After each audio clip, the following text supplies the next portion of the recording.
स्वागत है दोस्तों हमारे इस YouTube चैनल पर। हमारे इस चैनल का नाम रहेगा दोस्तों जस्टिस तक, यानी संघर्ष हमारा तब तक जारी रहेगा जब तक हमें न्याय की प्राप्ति नहीं हो जाती है। इसलिए दोस्तों इसका नाम रहेगा जस्टिस तक। तो जस्टिस के बाद क्या मिलता है दोस्तों? विजय श्री। तो हम विजय श्री तक लड़ाई जारी रखेंगे। इसलिए हमने इस चैनल को खोलना उचित समझा दोस्तों, क्योंकि इस प्रकार का कोई चैनल नहीं है जो सरकारी कर्मचारियों, सरकारी अधिकारियों को न्याय दिला सके। इससे पहले हम आगे बढ़ें, हम अपना परिचय देना चाहेंगे दोस्तों आपको। मेरा नाम है आरपी मीना। वर्तमान में मैं एज एन एडवोकेट एनरोल्ड होकर जयपुर में अपनी सेवाएं दे रहा हूं। इससे पहले मैं भारतीय सिविल सेवा परीक्षा 1992 को सफलतापूर्वक क्रैक करने के बाद मुझे मिला था IRTS, भारतीय रेल यातायात सेवा। इसको मैंने ज्वाइन किया था दोस्तों लाल बहादुर शास्त्री राष्ट्रीय प्रशासनिक अकादमी मसूरी। वहाँ से सफलतापूर्वक प्रशिक्षण प्राप्त किया और उसके बाद दोस्तों मैंने विभिन्न प्रकार के मंडलों में ज्वाइन किया, कार्य किया और वहाँ पाया कि सरकारी अधिकारी, सरकारी कर्मचारी, चाहे वो ग्रुप ए हैं, चाहे वो ग्रुप बी हैं, चाहे वो ग्रुप सी हैं, चाहे वो ग्रुप डी हैं, उनके साथ बहुत बड़ा अन्याय होता है। जो चापलूसी नहीं करते हैं, चाहे वो कर्मचारी हैं, चाहे वो अधिकारी हैं, चाहे वो स्टाफ हैं, यदि वो अपने महातत उच्च अधिकारियों की या उच्च सुपरवाइजरों की चापलूसी नहीं करते हैं, उनके साथ बहुत बदसलूकी की जाती है, उनको चार्जशीट दी जाती है, उनको ईमानदारी से कार्य नहीं करने दिया जाता है। हर क्षेत्र में उनके सामने बाधाएं आती हैं, चार्जशीट, उनकी CR खराब कर दी जाती है, उनकी APR खराब कर दी जाती है, विभागीय कार्रवाई करके उनकी पदोन्नति रोक दी जाती है, हाईएस्ट ग्रेड से डाउनग्रेड करके नीचे लाया जाता है। दोस्तों 90% मामलों में बेचारे कर्मचारियों और अधिकारियों का कोई दोष नहीं होता है। यहाँ तक कि मैंने अपने 29 साल के सर्विस कैरियर में ये देखा है कि न केवल रेल के अधिकारी और कर्मचारी बल्कि IAS, IPS, IRS, कस्टम्स, अन्य सेवाएं, पोस्ट ऑफिस की, BSNL को ले लो, बैंकों को ले लो, जो पब्लिक सेक्टर्स जो राज्य सरकार के हैं चाहे वो केंद्र सरकार के हैं, सब में यही हाल है।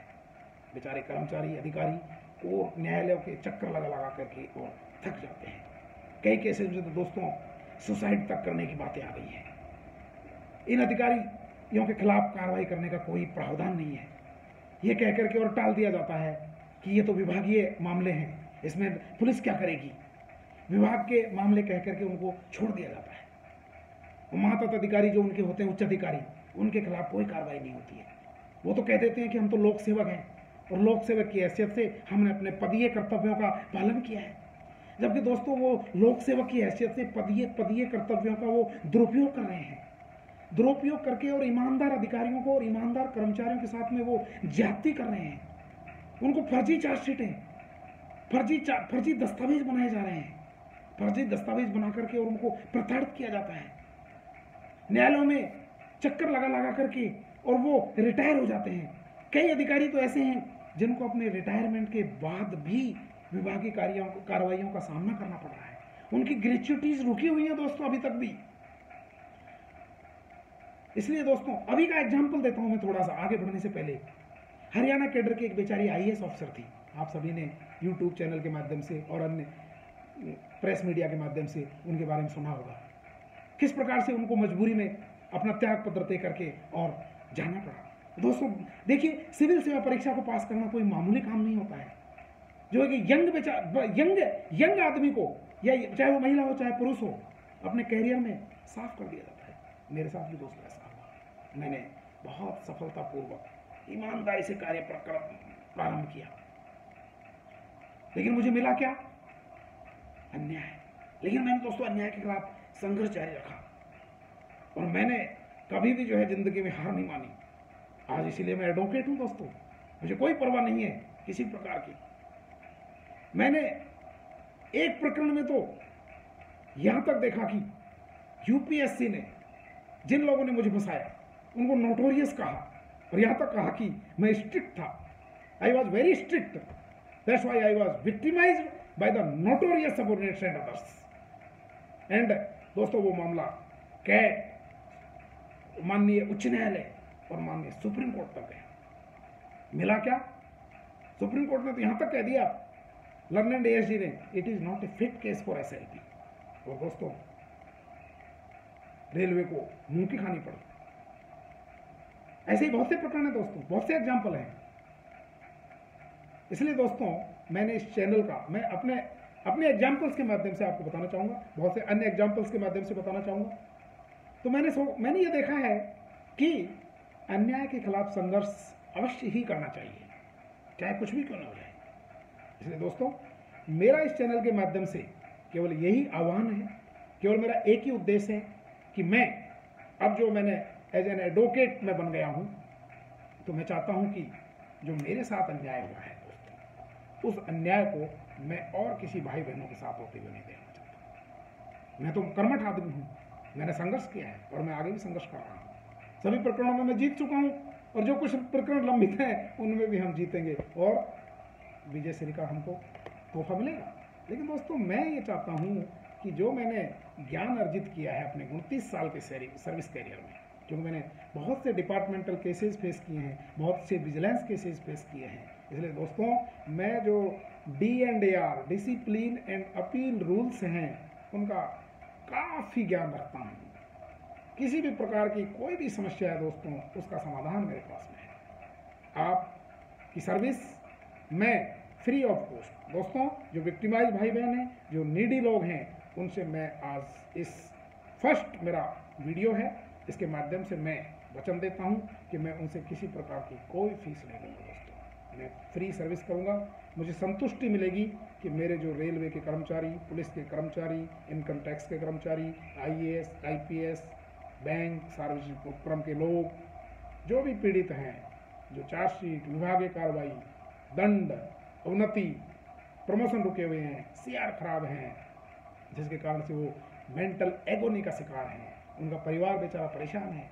ड्राइवर को देख लो रेलवे में, गार्डों को देख लो, पुलिस के कर्मचारियों को देख लो, इनकम टैक्स अधिकारियों को हमने देखा है, IPS कईयों को बेचारों को रगड़ दिया गया है, कई IRS को रगड़ दिया गया है। रेलवे में अभी अन्याय होता चला जा रहा है। इसके लिए दोस्तों मैं एक प्रेस कॉन्फ्रेंस भी आयोजित करूंगा कुछ दिनों बाद में। अभी मैंने माननीय रेल मंत्री पीयूष गोयल जी को एक पत्र लिखा हुआ है और उसमें मैंने लिखा है कि मुझे आप कृपया मिलने का वक्त दें और मुझे बताएं कि अन्याय क्यों हो रहा है, फर्जी दस्तावेज क्यों बनाए जा रहे हैं। फर्जी दस्तावेज बनाने में चेयरमैन रेलवे बोर्ड तक इन्वॉल्व हैं, इनके खिलाफ FIR तक लॉन्च हो चुकी है। तो मैं चाहता हूं कि रेलवे की इमेज मेरे कारण से टार्निश ना हो, इसलिए मैंने माननीय रेल मंत्री को एक चिट्ठी लिखी हुई है, जिसको लिखे हुए करीब 15 दिन हो गए हैं। दोस्तों अगर 15 दिन में रेल मंत्री जी मुझसे मिल लेते हैं और मुझे बता देते हैं अपनी व्यथा को, मैं अपनी व्यथा उनको बताना चाहता हूँ, तो बताना हमारा कर्तव्य है। हम लोकतांत्रिक देश में रह रहे हैं, तो लोकतंत्र में अगर हमारी कोई नहीं सुनेगा तो दोस्तों फिर हम सहारा लेंगे प्रेस, मीडिया, माननीय न्यायालयों का। लेकिन उससे पहले ये तो सब चलता रहेगा, मैं केवल आपको यहाँ पर ये आह्वान करना चाहता हूँ कि अगर आप लोग इस वीडियो को सुन रहे हैं, इसको आप प्रचारित करें, प्रसारित करें, आगे ले जाएं, हर फील्ड में ले जाएं। और यदि आपके साथ में अन्याय हो रहा है, आपको चार्जशीट है, आपको विभागीय कार्रवाई से तंग किया जा रहा है, आपका वेतन रोक लिया गया है, आपका इलीगल तरीके से ट्रांसफर कर दिया गया है, पॉलिसी बनी हुई है, मैं आपको पॉलिसी बताऊंगा कि DR की पॉलिसी क्या होती है, सर्विस मैटर्स क्या होते हैं, ट्रांसफर क्या होता है, ट्रांसफर क्यों किया जाता है, कब कर सकते हैं, किस प्रकार का दंड दिया जा सकता है कि नहीं दिया जा सकता है। ये आगे के वीडियोस के माध्यम से मैं आपका ज्ञान भी अर्जित करूंगा, ज्ञान आपसे लूंगा भी और ज्ञान आपको दूंगा भी, आपका ज्ञान बढ़ाऊंगा भी। लेकिन दोस्तों इस समय आपका केवल मेरा इससे यही आह्वान है कि आपकी कोई भी समस्या है, आप मेरे पास में आएँ। मेरा पता है दोस्तों A21 आशीष विहार, जगतपुरा, जयपुर। मेरा मोबाइल नंबर है 95 092 96 5 95 96 5। तो दोस्तों आप हिम्मत ना हारें और परिस्थितियों का सामना करें, मेरे से जुड़ें। अभी हम जब हमारा चैनल शुरू हो जाएगा तो हम एक व्हाट्सएप ग्रुप भी बनाएंगे और व्हाट्सएप ग्रुप बना करके एक दूसरे की मदद करेंगे और मदद करके हम चाहे आपका अपील बनवाना हो, चाहे आपका जवाब बनवाना हो, चाहे माननीय कैट में लड़ना हो, चाहे माननीय हाई कोर्ट में लड़ना हो, चाहे माननीय सुप्रीम कोर्ट में लड़ना हो, हम आपके लिए फ्री सर्विस देंगे। यही हमने सोचा है कि हम अपने जो जीवन है, जो हमने अर्जित किया है, जो हमने ज्ञान अर्जित किया है, जो हमने संघर्ष के माध्यम से सीखा है, वो हमारे भाई बहनों के, हमारे अधिकारियों के, हमारे कर्मचारियों के काम आए। और वो जो विक्टिमाइजेशन है, अनड्यू विक्टिमाइजेशन जिसे कहते हैं, अनड्यू हरेसमेंट कहते हैं, जिस कारण से न केवल वो सफ़र होते हैं बल्कि उनका परिवार भी सफ़र होता है, तो उनको न्याय मिले और न्याय भी समय पे मिले। हम देखते हैं कि मामले क्यों लंबित होते हैं कोर्टों में। मामले कोर्टों में इसलिए लंबित होते हैं, कोर्ट कचहरियों में, क्योंकि जो रेस्पोंडेंट होते हैं वो जवाब भी फाइल नहीं करते और बड़ी आसानी से उनको डेट मिलती चली जाती है। 6 हफ्ता मांगते हैं, 6 हफ्ता मिल जाती है, 4 हफ्ता मांगते हैं, 4 हफ्ता मिल जाती है, कि उनको अपोज करने वाला ही नहीं होता है कोई। इसलिए हम चाहते हैं कि क्योंकि हम भुगते हैं इसकी संघर्ष क्या होता है, चार्जशीट क्या होती है, विभागीय कार्रवाई क्या होती है, किसी की सीआर पदोन्नति रोकने का क्या अंजाम होता है, तो हम जानते हैं। तो हम समय पे आपको न्याय दिलवाएंगे। हम सख्त विरोध करेंगे कि जो काम 3 हफ्ते में हो जाना चाहिए, 1 2 3, 1 चांस, 2 चांस, 3 चांस, चौथा चांस नहीं मिलना चाहिए। 3 चांस के बाद में कोई चांस नहीं मिलना चाहिए, उसके बाद में एक्स पार्टी डिसीजन होना चाहिए। न्याय, नैसर्गिक न्याय यही है। तो हम आपको न केवल न्याय दिलाएंगे बल्कि हम ये दिखाएंगे कि न्याय जो है मिल रहा है, वो सब दुनिया को दिख रहा है, आपको भी दिख रहा है। तो दोस्तों, मेरा केवल आपसे यही आह्वान है। मेरा वीडियो लंबा जरूर हो गया है, लेकिन आपसे मैं केवल हाथ जोड़ करके ये निवेदन करता हूं कि आप जो हैं इस ग्रुप से जुड़िए, मुझसे जुड़िए और मेरी सेवाओं का फ्री ऑफ कॉस्ट। दोस्तों, मैं कोई फीस नहीं लूँगा, मैं फिर वचन दे रहा हूँ आपको, मैं आपसे किसी प्रकार की कोई फीस नहीं लूँगा और मैं आपकी सेवाएं फ्री ऑफ कॉस्ट करूँगा। मुझे केवल संतुष्टि मिलेगी कि मैंने अपना अनुभव जो है, अपना जो संघर्ष है, उसका लाभ मेरे कर्मचारियों को, भाइयों को, बहनों को दिया। इसी के साथ साथ मैं आपको इस वीडियो के माध्यम से वीर रस की कविताएं भी कभी कभी सुनाया करूंगा, ताकि आपका हौसला बुलंद रहे। हौसला कभी खोना नहीं है। इस जीवन का उद्देश्य नहीं है शांत महल में रह जाना, बल्कि पहुंचना उस सीमा तक जिसके आगे रहा नहीं, जिसके आगे रहा नहीं। दोस्तों, have a nice day, welcome, स्वागत, सत श्री अकाल, प्रणाम, आदाब। Thank you very much. Have a nice day.